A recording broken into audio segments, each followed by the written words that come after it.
Pernah kepikiran nggak sih, kalau nabi-nabi besar yang kita tahu ceritanya itu kebanyakan datang dari Timur Tengah?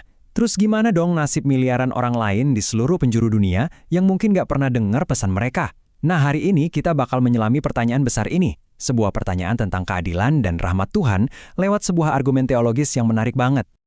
Nah, ini dia nih jantung persoalannya. Pertanyaan ini seolah-olah nantang rasa keadilan kita kan. Apa adil gitu kalau misalnya seseorang di pedalaman hutan Amazon atau di dataran es Arktik zaman dulu dihakimi pakai standar yang sama dengan orang yang tinggal di pusat peradaban tempat wahyu turun? Pertanyaan inilah yang akan kita coba urai bareng-bareng. Oke, biar nggak bingung, kita bakal bedah teka-teki ini dalam 5 langkah. Kita mulai dari ngebongkar masalah keadilannya dulu. Terus kita cari bukti petunjuk universal. Kita coba lacak jejak para nabi yang mungkin terlupakan. Kita pahami satu konsep penting banget namanya zaman jeda. Dan terakhir, kita bakal satuin semua kepingan puzzle-nya. Oke, langkah pertama investigasi kita bedah dulu inti masalahnya. Ternyata, pertanyaan besar soal keadilan ini tuh berdiri di atas 2 asumsi dasar. Kalau kita bisa paham 2 asumsi ini, kita bakal dapat kunci buat ngebuka seluruh argumennya. Nah, ini dia 2 pilar asumsinya. Pertama, kita sering banget berasumsi kalau nabi itu cuma diutus di satu wilayah geografis tertentu. Dan yang kedua, sebuah ide yang rasanya masuk akal banget buat kita semua. Ya, nggak adil dong kalau menghukum seseorang tanpa ada peringatan sama sekali. Sekarang kita bakal uji kedua pilar ini satu persatu. Apa beneran sekokoh itu? Oke, sekarang kita coba goyangin pilar yang pertama. Bener nggak sih petunjuk dari Tuhan itu cuma fokus di satu tempat aja, sementara bagian dunia lain dibiarin gelap gulita? Yuk kita lihat argumen yang menantang pemikiran ini. Untuk ngebantah asumsi pertama tadi, sumber analisis kita ini ngajak kita pakai sebuah analogi yang keren banget.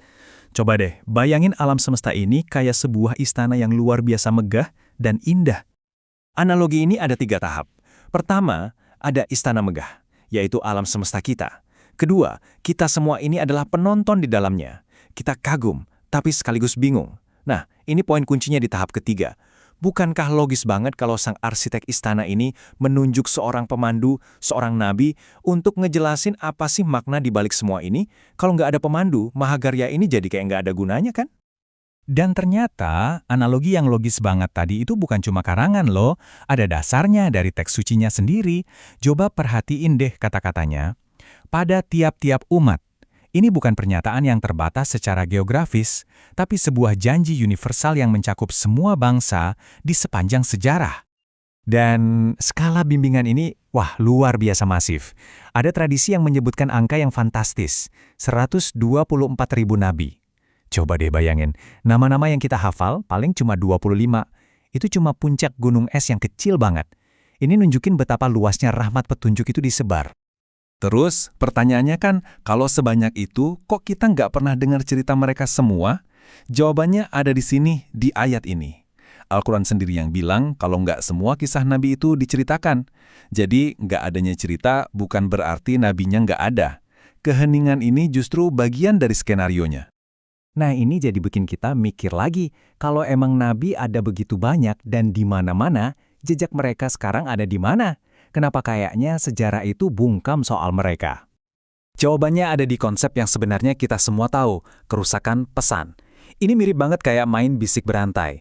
Pesan yang di awal murni dan jelas, seiring berjalannya waktu bisa jadi beda banget.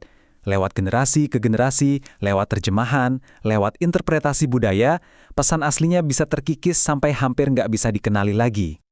Coba deh kita berandai-andai. Kalau para pendiri ajaran besar kayak Buddha, Konfusius, atau bahkan Yesus kembali lagi ke dunia hari ini, apa mereka bakal ngenalin agama yang sekarang pakai nama mereka? Argumennya, perubahan yang terjadi itu udah begitu fundamental sampai mungkin mereka sendiri bakal bingung.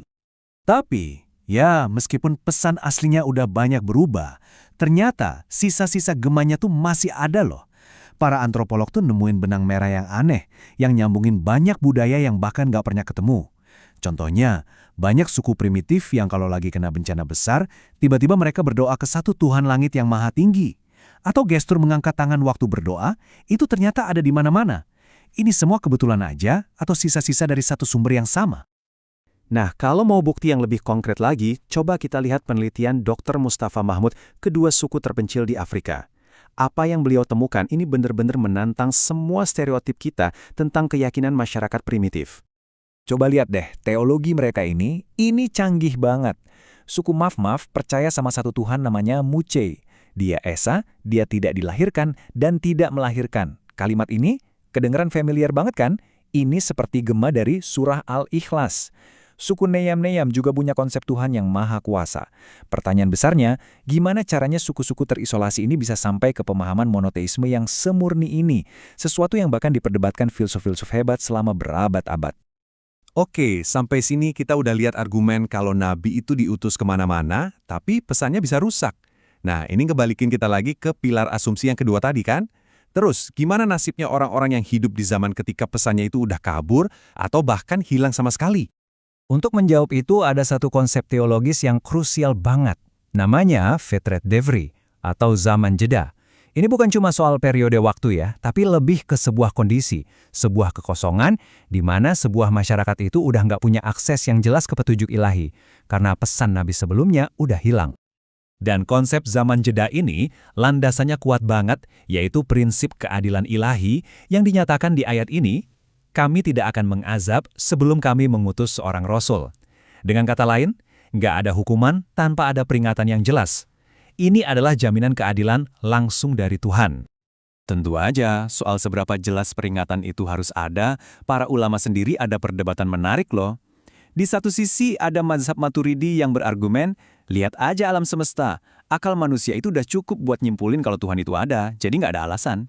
Tapi di sisi lain, mazhab Asy'ari lebih berpegang teguh sama ayat tadi, dan bilang kalau pertanggungjawaban yang sesungguhnya itu baru bisa diminta setelah pesan kenabian yang jelas diterima. Baiklah, sekarang waktunya kita tarik semua benang merahnya.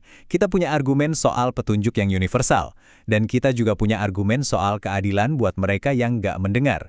Gimana cara keduanya bekerja sama?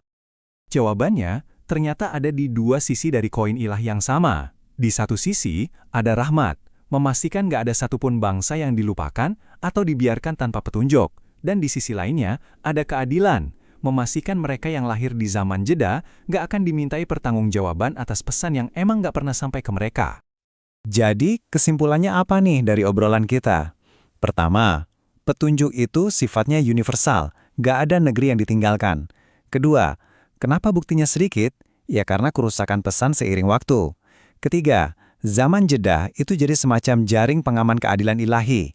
Dan yang paling penting, pertanggungjawaban sejati itu bukan soal ketidaktahuan, tapi soal penolakan yang sadar dan disengaja. Dan ini semua meninggalkan kita dengan satu pertanyaan penutup yang besar banget. Kalau kerangka berpikir ini benar, mungkinkah semua mitos dan legenda kuno di dunia ini, mulai dari dewa-dewi Yunani, kisah penciptaan suku Maya, sampai legenda Dreamtime Aborigin, itu semua bukan sekedar fiksi?